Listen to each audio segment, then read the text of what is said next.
Yeah.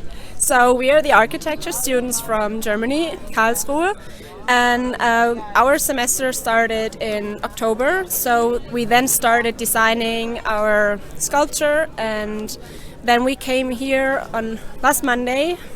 It was 4 days ago, and then we started thinking about the connection points, and we bought the materials, and then we built it in 2 or 3 days, something like that.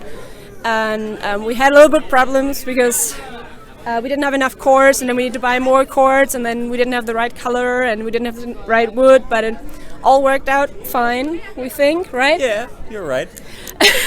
And yeah, so our idea was matching to the reduce, reuse, recycling thought, that we're gonna use reused materials and recycle materials, and we wanted to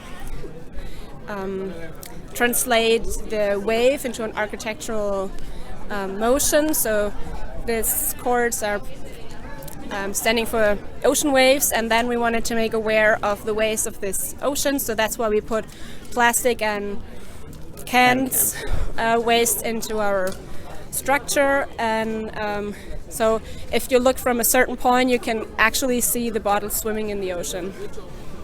So yes, we're around 20 people, and we're all master students. And maybe you can understand it as a living project if other people are here and have waste, and they can web it into our sculpture, and then it's a living project that never ends.